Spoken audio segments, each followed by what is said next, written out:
Good evening, everyone. Welcome to this series going on with Media and Entertainment Skills Council in association with Global Media Education Council.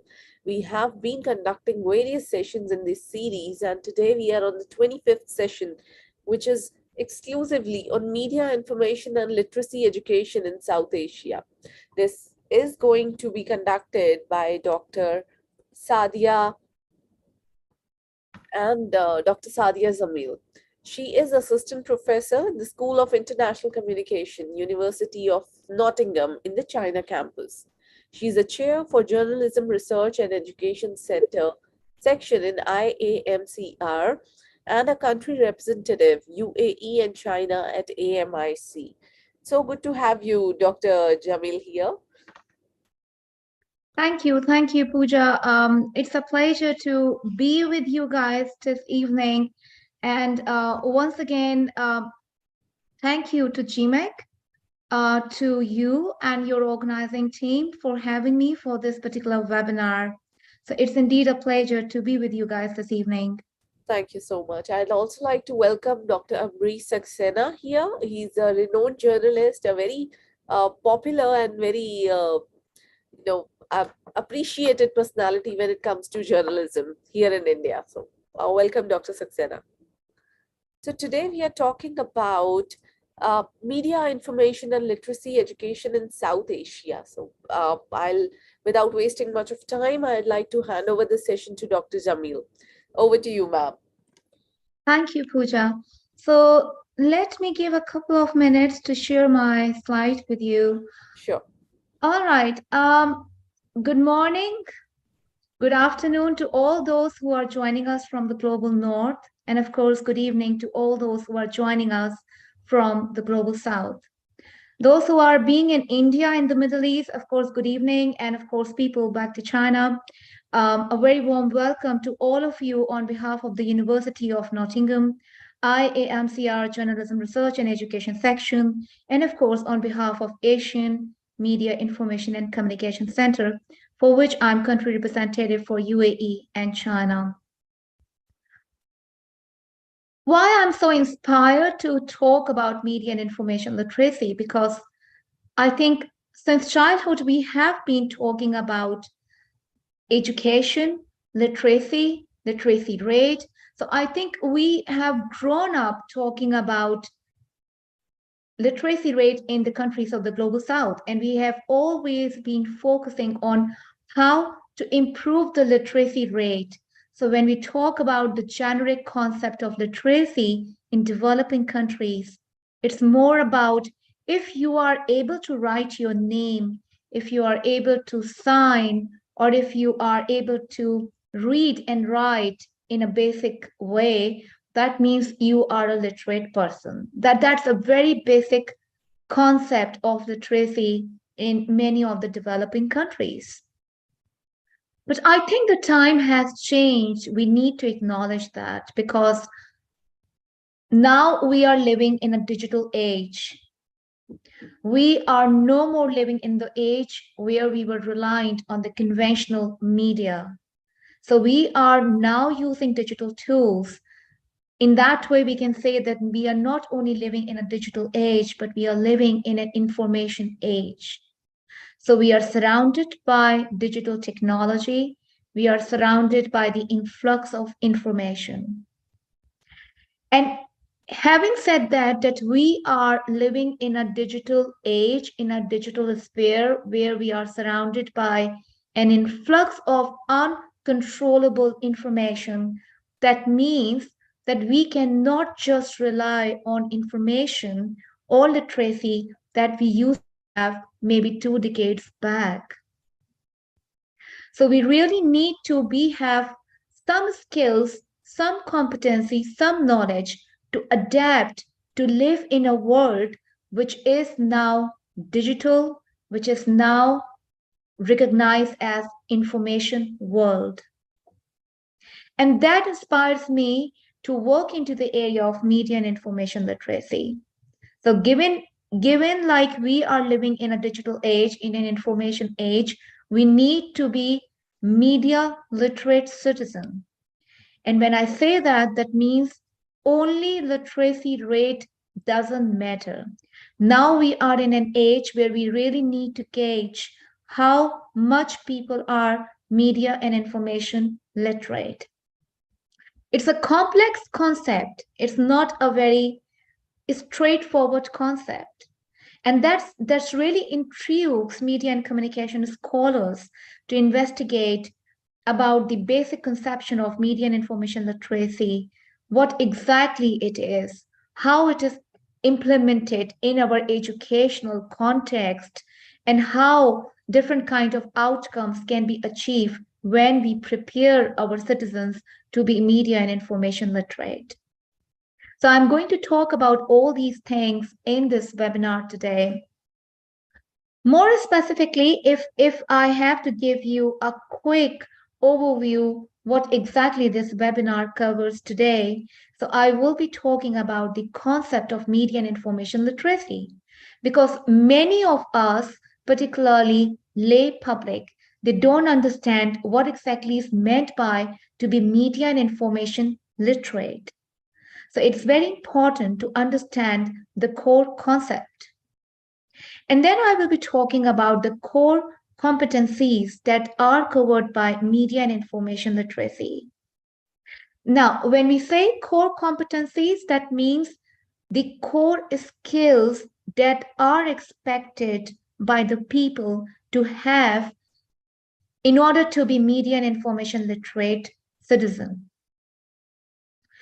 And then after having some conversation about the concept and core competencies of media and information literacy, I will be reflecting about the imperative of media and information literacy, why exactly it is so important and essential today, and why our nations need to pay attention to build this very essential literacy. And then next, I will be speaking about the media and information literacy education, particularly in the context of South Asia, how we can implement MIL education within South Asian context. And for that particular reason, I will be talking about the UNESCO framework for MIL education that I have been using in my most research projects, not only in South Asia, but also in the Middle East.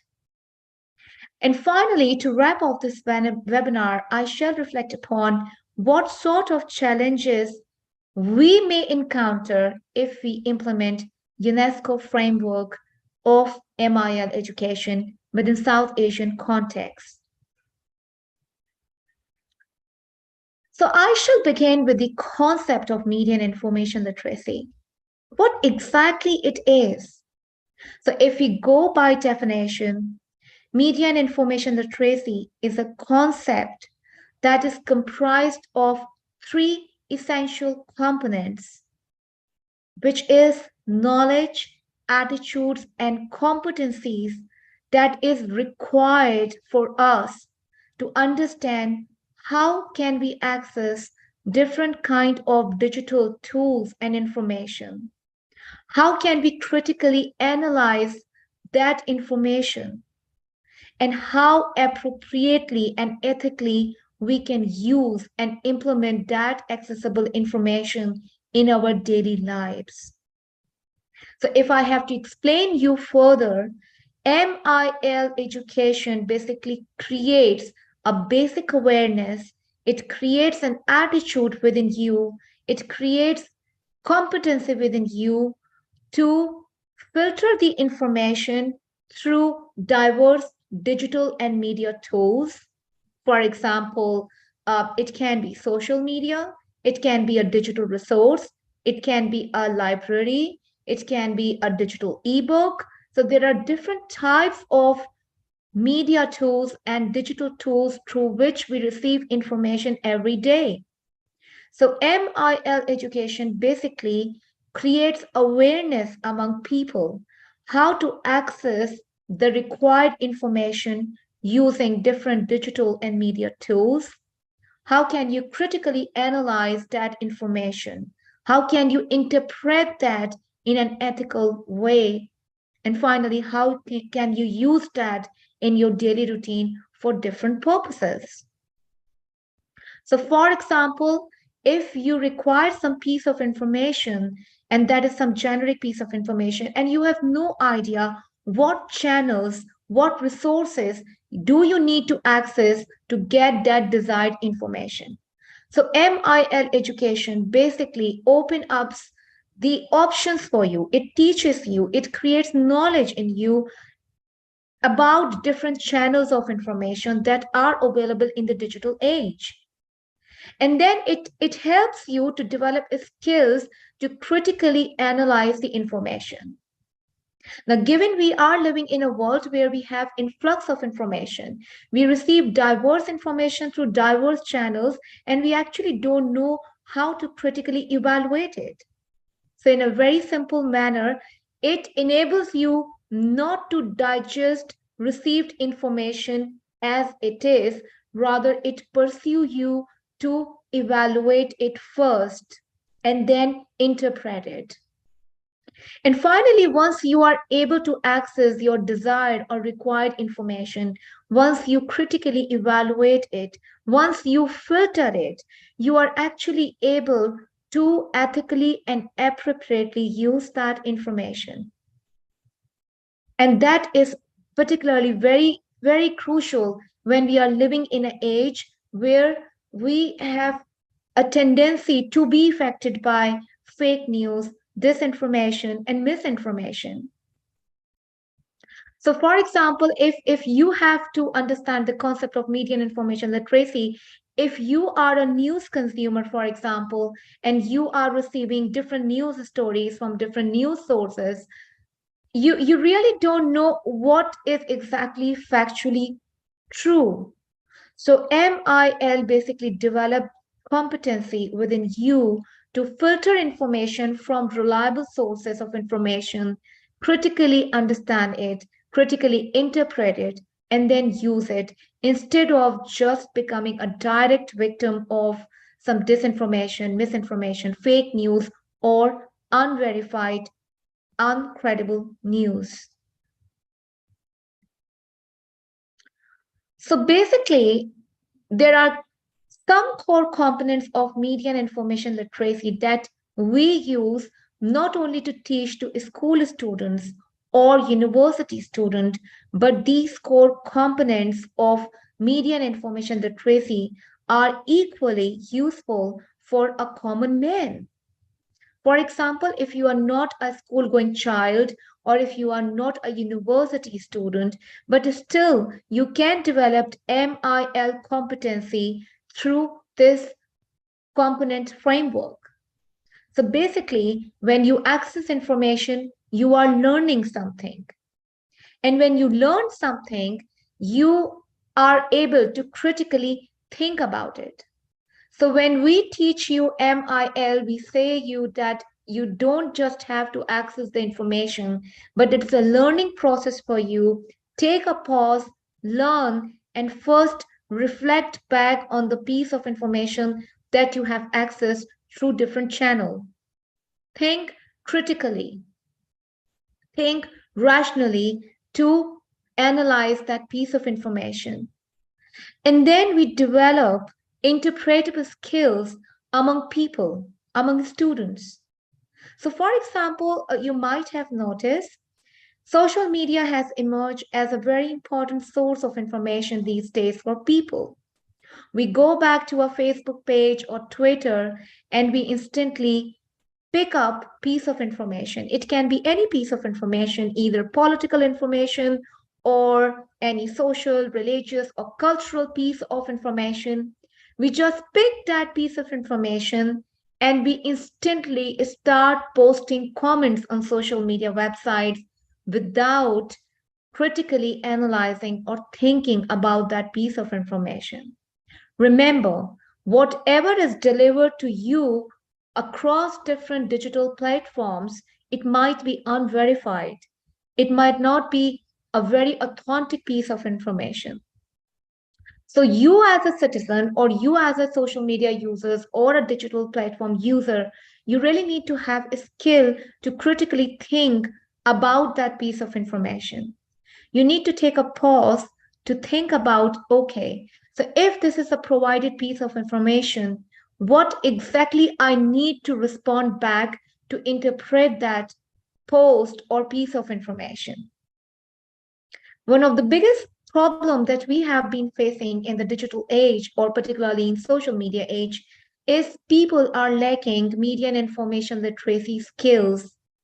They simply don't have those critical interpretive skills to respond back to social media posts and the information available through internet and other digital platforms. And that is creating a lot of societal implications.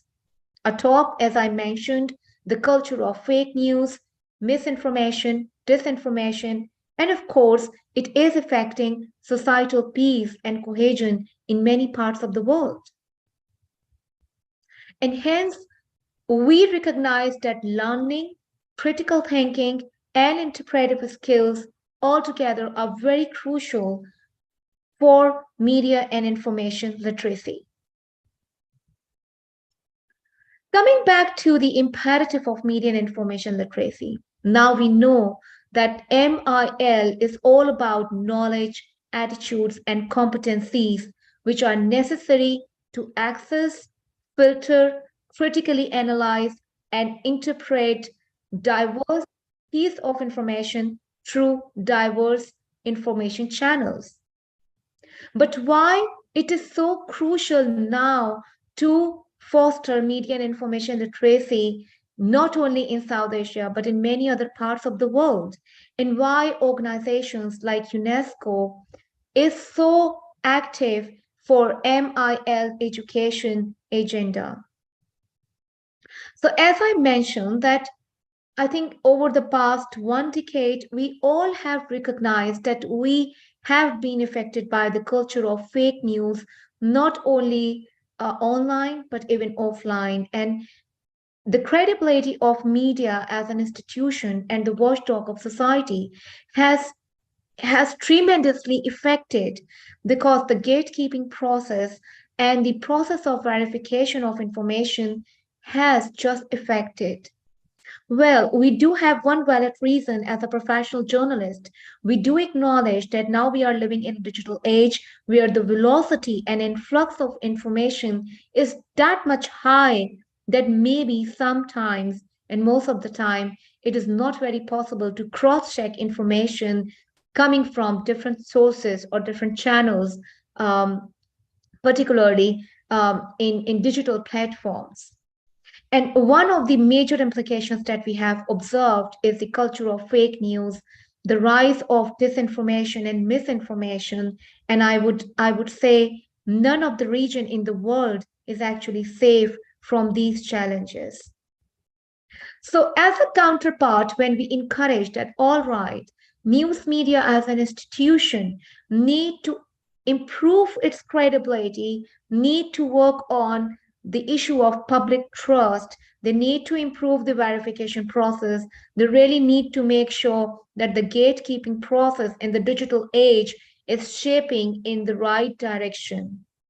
But that is just the one side of effort that we make in the news media ecology. But what we recognize, it is equally important for the public to be media literate. It is not just the responsibility of media organizations or individual journalists to make sure the verification of information. Now we recognize that it's a two-way process. It's a mutual process.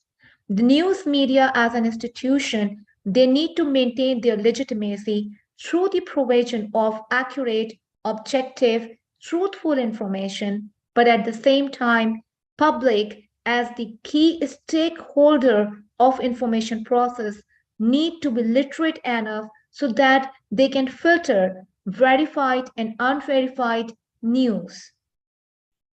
So now, if you are a news consumer and if you complain back that I am victim of fake news, I am getting affected because of disinformation or misinformation, then we recommend you back, all right, this is now your turn to be media and information literate.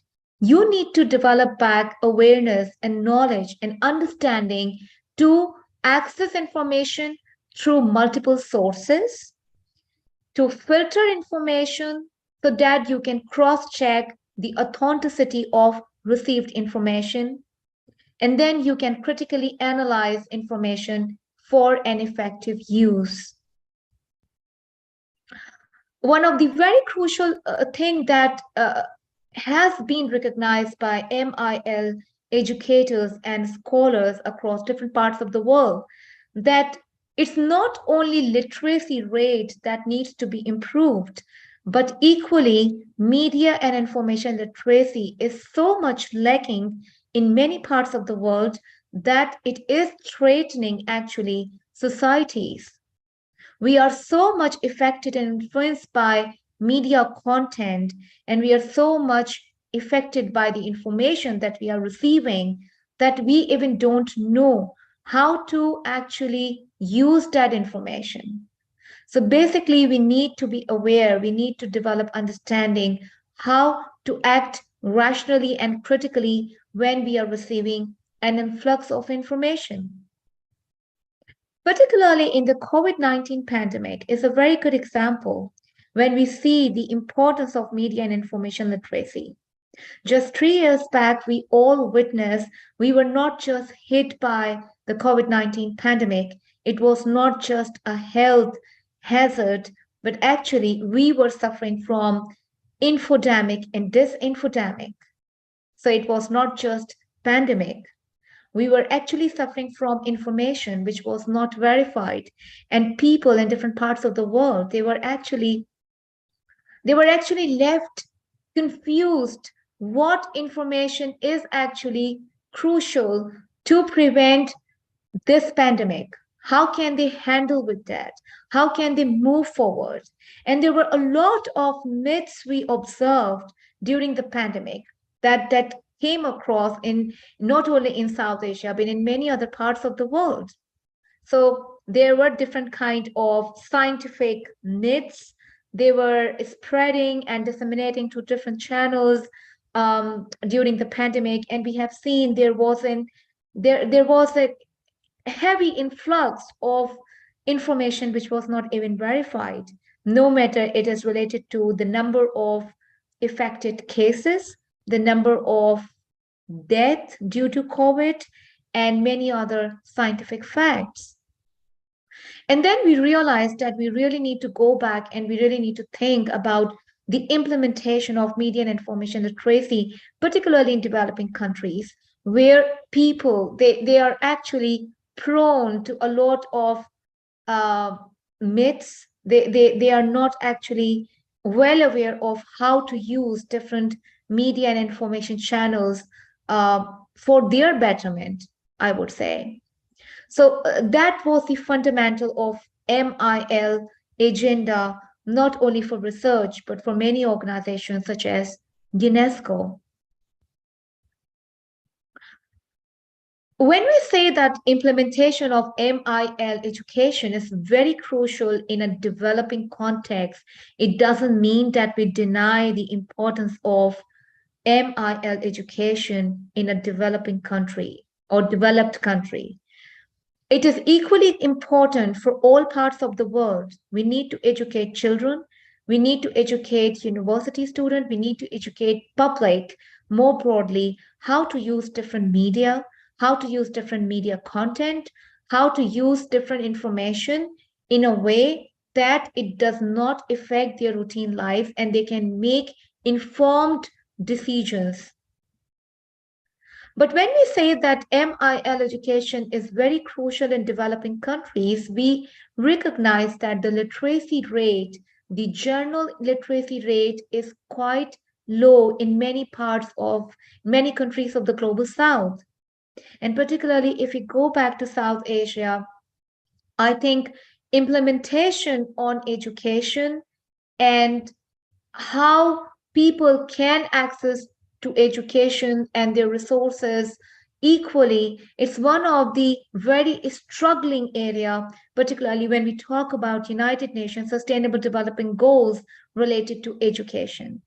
So at one side, we are not just only concerned about the overall literacy rate in developing countries like South Asia, but at the same time, we are concerned that how people in such countries that are already lacking education and educational resources can be media and information literate. How can we make them enable to deal and to use different media and digital tools and different information channels for their daily usage?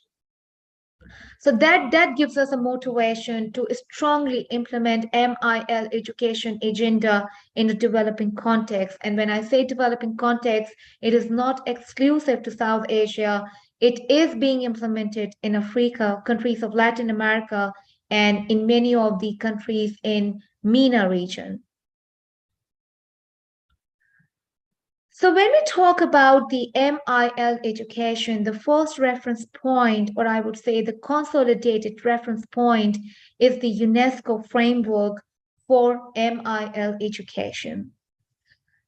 This particular framework I have also used in my research projects back to Pakistan. And very recently, I have wrapped off one research project in Egypt using UNESCO framework, and it is again being tested in many other countries of the world. And what inspired me to use UNESCO framework is it is a very comprehensive and holistic framework, though it is standardized. It is a standardized global framework that can be tested, that can be implemented in different socio political and cultural settings. And then we evaluate what sort of challenges do we encounter when we implement UNESCO framework for MIL education in a specific context. So as you can see that UNESCO framework has 6 core components. It talks about policy and vision. It focuses on curriculum and assessment. It talks about media and information. So when we say media and information, that means it includes all sorts of media. Traditional media, for example, newspapers, television, radio. It does incorporate new media. It does incorporate social media. It does incorporate offline and online information through diverse channels. So in that way, it is quite comprehensive. And then it talks about the teaching approach or pedagogy.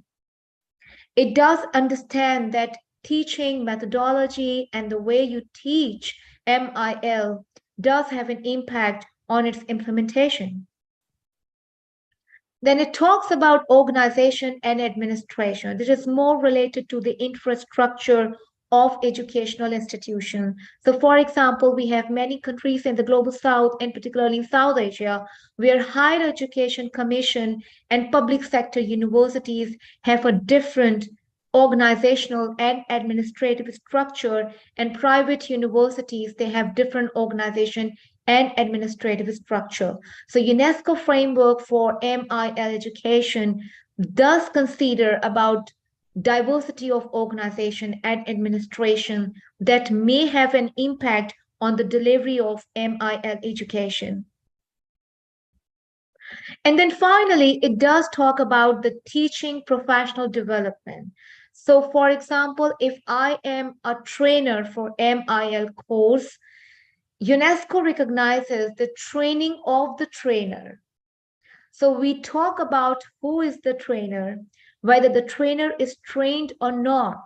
So it is equally crucial to train the trainer before he or she goes back to the classroom to deliver the MIL course or module to the students, or he or she goes back to the field to teach general public MIL concepts.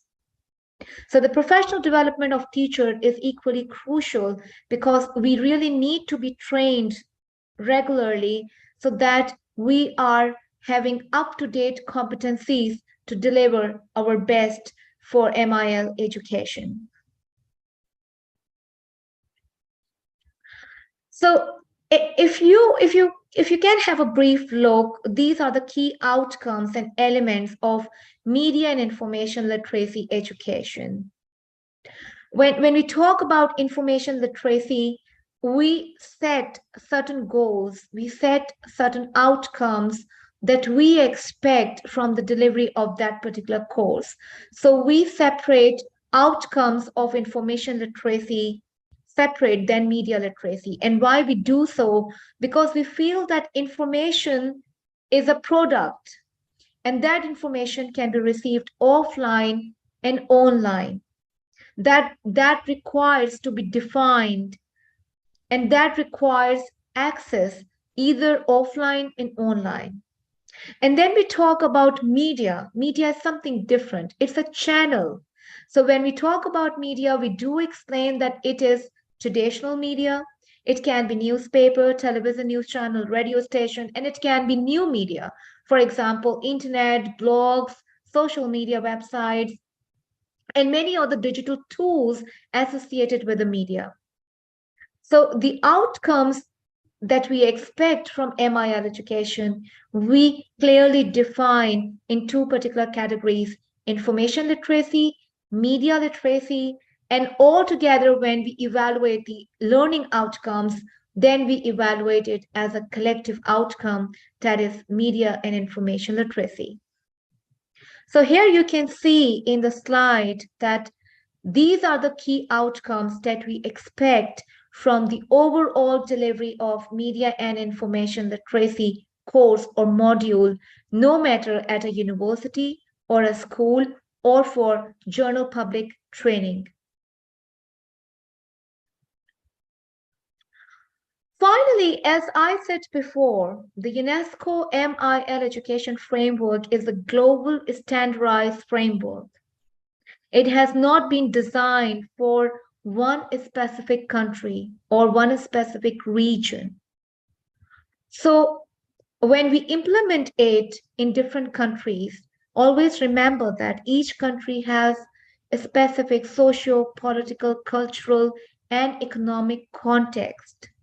Each country has different regulatory framework, and that can define the policies, the national policies or provincial policies in that particular country.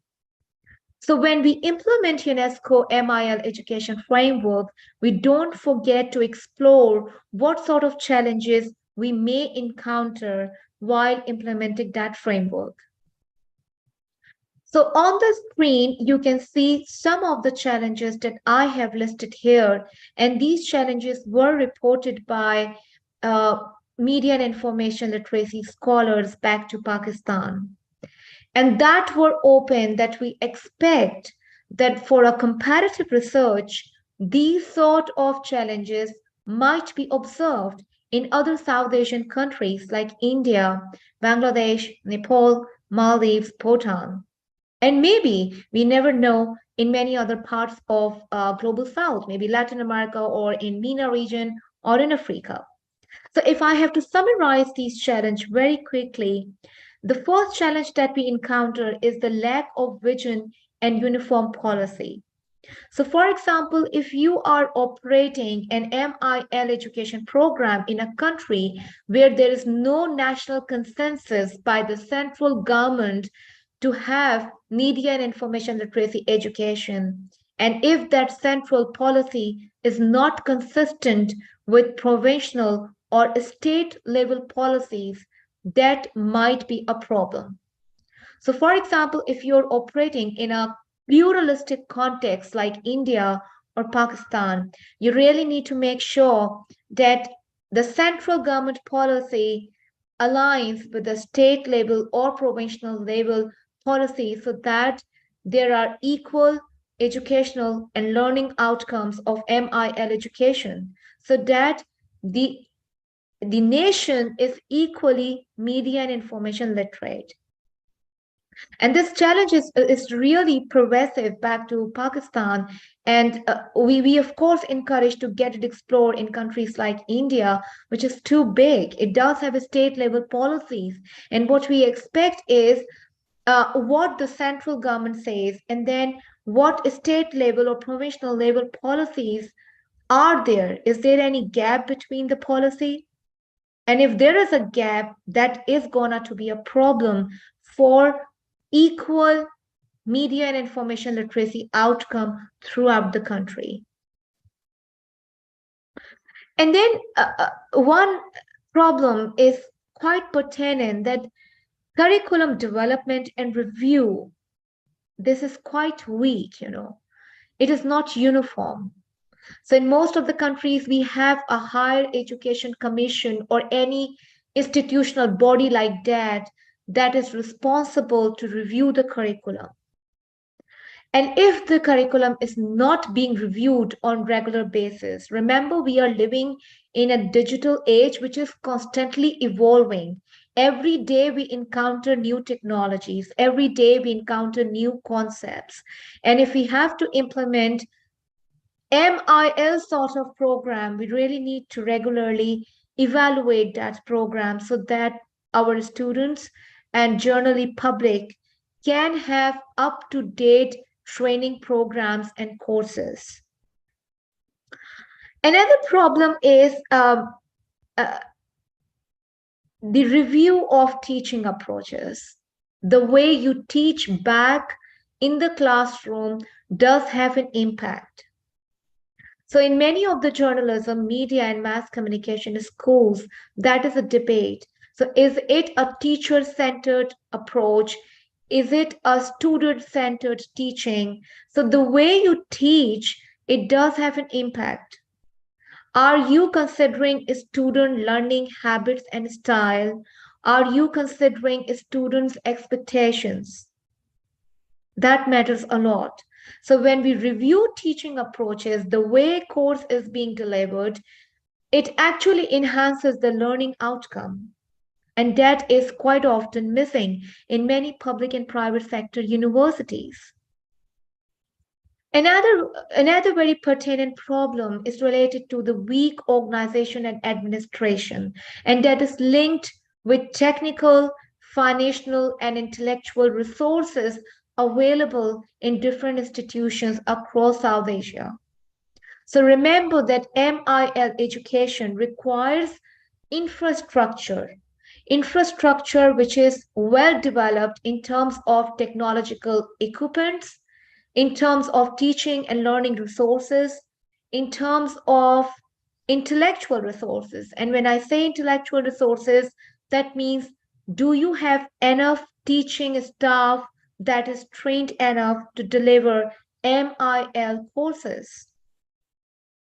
So weak administration and organization of educational institution often affect the effective delivery of MIL education. And unfortunately, what we got initial findings from Pakistan and some of the findings from Egypt, for example, that many of the universities, they are not equally uh, having resources. And when I say resources, they are not having technological, economic, and intellectual resources. And that defines their overall weak infrastructure for effective delivery of MIL education. And then finally, we find that there is a very less focus on the professional development of teachers. So when you are having a trained staff for the delivery of MIL education, you really need to send back your faculty, your instructors who are designated for the delivery of MIL education. They really need to be trained. And that is actually missing in many public and private sector universities. So what we emphasize in the UNESCO framework to universities, please allocate some funds for the professional development of teachers. Because before they go back to the class, they really need to go back and have training themselves. That can bring effective learning and teaching outcome as far as MIL education is concerned. So these are few challenges that we come across um, after having one completed project back to Pakistan and one project back to Egypt. What I suggest, I think UNESCO framework is holistic. It is quite comprehensive. But again, it opens up new opportunities for researchers and scholars to go back and to investigate MIL education back to their countries and how it can be improved, how curriculum can be developed, what are the key gaps in the literature.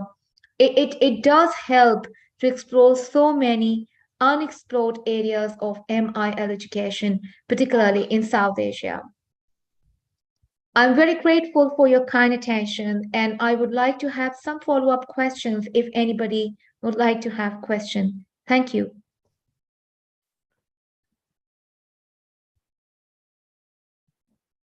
Thank you so much, Dr. Jamil. It was indeed a very wonderful and elaborative presentation, especially when you were focused on the points of UNESCO and the framework they have designed.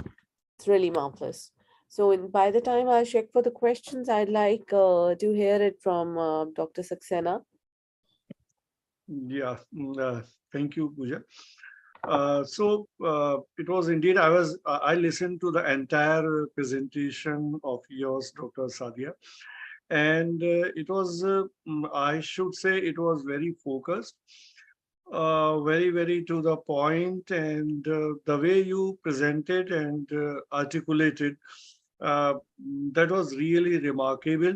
And you presented a very holistic view across South Asia, across countries, as you picked up examples not only from Pakistan, but also from Egypt.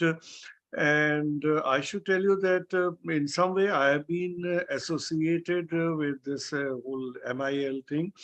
And in India, particularly, we launched certain programs, and one very remarkable thing that we did to create awareness on media information and literacy, we organized a 20-day course for the school students.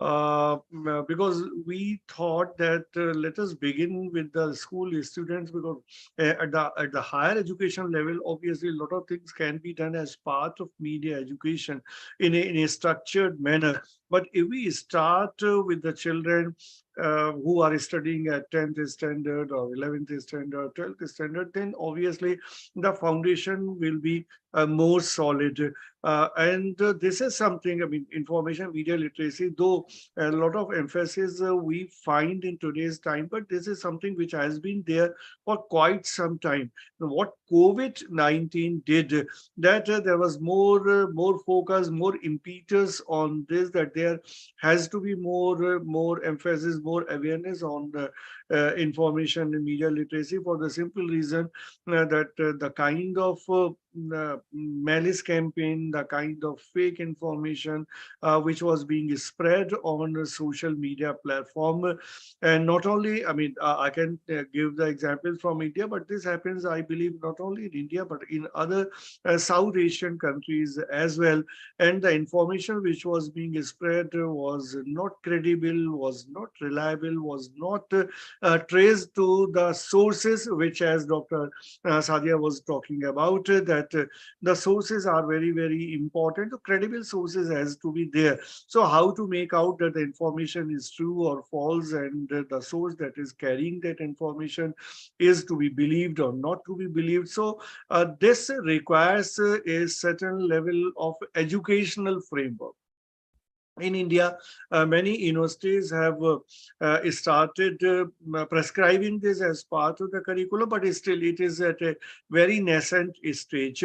Very primitive, and lot more is to be done. There are organizations which are putting emphasis on this by organizing some workshops, seminars, etc. But then it's a very I mean, very primitive. So this has to be worked upon at a massive scale. And what I believe and what I could understand by my own experience and whatever presentation Dr. Sadia made, more and more universities have to come out, or rather it would be better that in any education, in any country, the body which which looks after the higher education, particularly like in the case of India, it is University Grants Commission. And as far as I know, in Pakistan also there is a body by the same name, because ultimately we have the same legacy. So more or less the things are almost at the same level.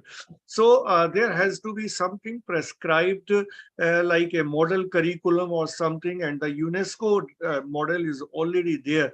We can trace the things from there, and then it can also be prescribed by the UGC to universities to have either a separate course on this, or in all humanities courses and all at least one paper, and in media UG programs or PG programs, one paper can be introduced as part of it.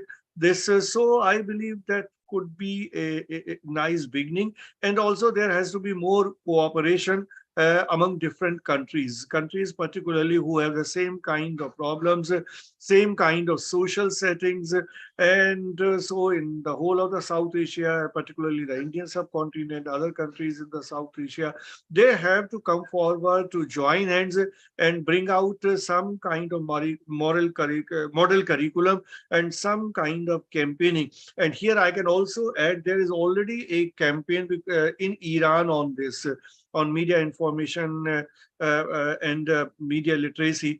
And I'm aware of this because there are people with whom I am associated who are working in that area and who have also sought my cooperation in that as to how we can develop that area in Iran, in India. And they're also holding a very big national level conference on 20th of November only in Tehran, where I will be joining online, though the conference is happening in the physical space in Tehran. So all this is happening, but I think more is to be done, and the responsibility is there on our shoulders who are into media education and who are supposed to contribute in this area in the larger interest of society and in the larger interest of the whole, I mean, this group of the countries which are more affected by this. Obviously, the developing world is more affected than the developed world for so many reasons. So more work is desired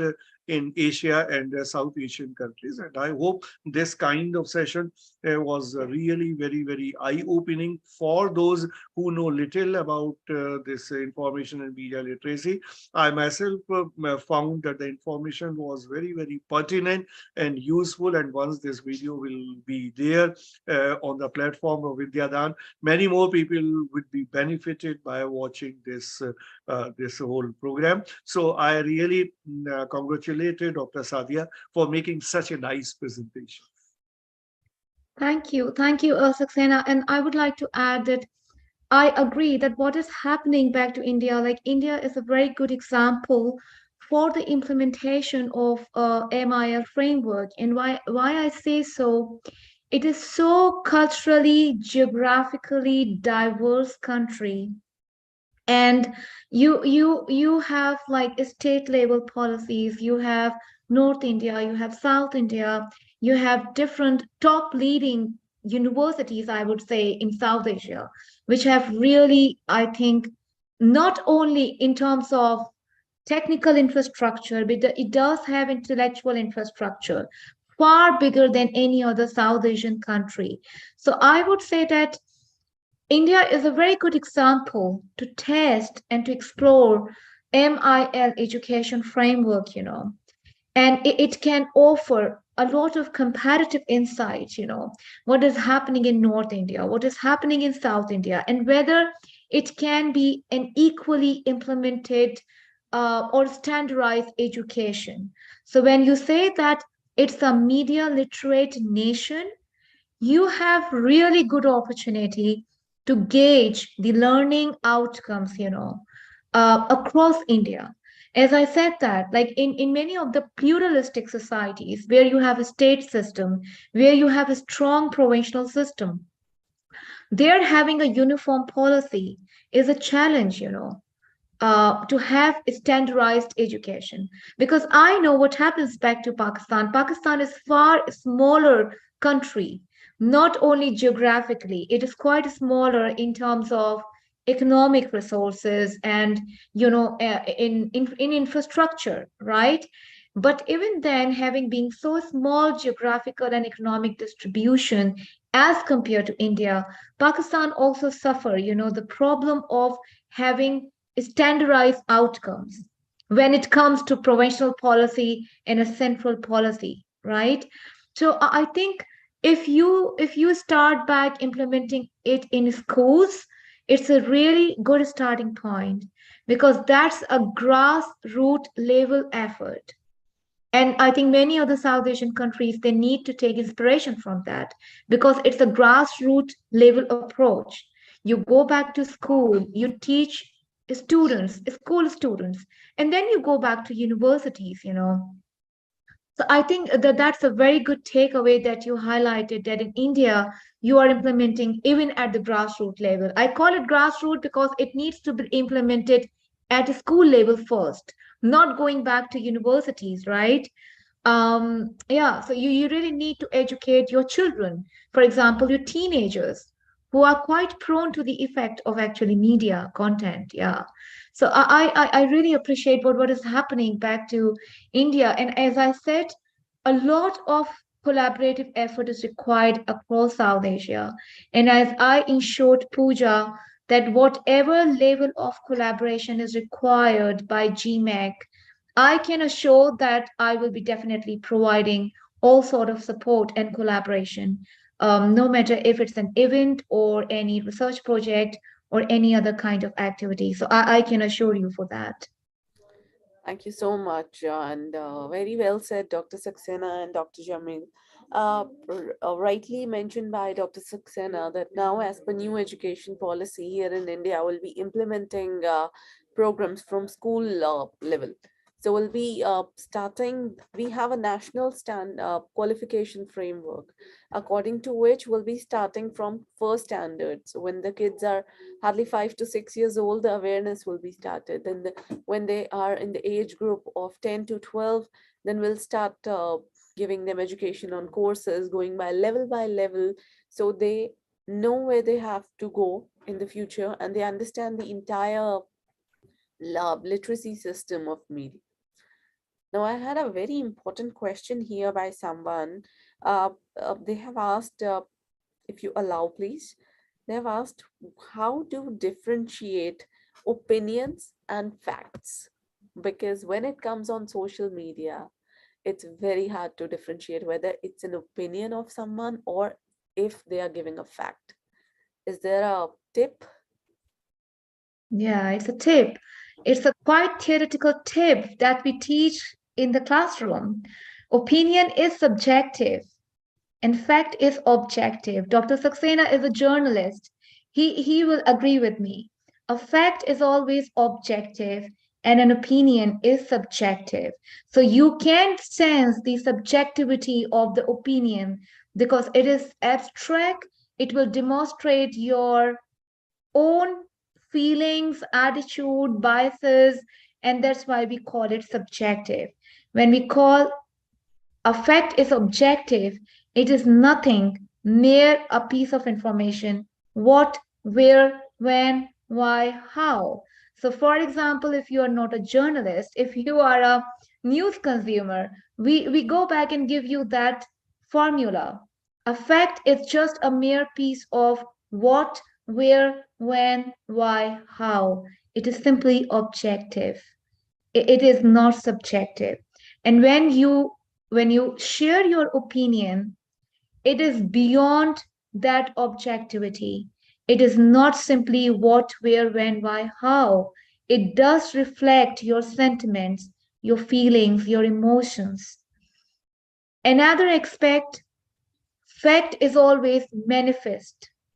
And why it is manifest? Because it does have the value of what, where, when, why, how at the surface level, whereas an opinion is latent. It does have underlying meanings, and you get it. For example, if you're talking about some political situation between two countries on Facebook, you can use all direct, indirect language, cues, in your opinion, but you never do that in a fact. It is always plain, crystal, objective peace. Very clear and a crisp answer to the question. I really appreciate it.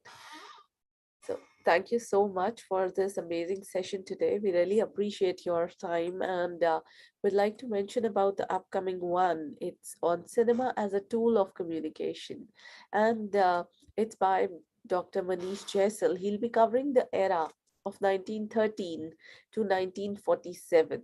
So before India got freedom, and he's going to cover the area how cinema was used to act as a tool of communication at 3:30 on 17th of November. And we are really excited for that session as well. And today's session was really very fruitful, very informative, and yes, very crisp, sharp, like a fact. Thank you, Pooja, and apologies because it's quite late evening here. So I'm not sure. Thank you for your compliment, but I had a tiring day, so I'm not sure it was well delivered or not, but it was great to see you guys. And thank you, Manushri, for sustaining me Thank and you, having ma'am. Thank patience you with so me. much, ma'am. Yeah, and thank you for all your team that is working off screen for planning and preparing of all these sessions. So congratulations to GMAC. Congratulations to all of you who have been very active in organizing this. It's Thank wonderful. you, ma'am.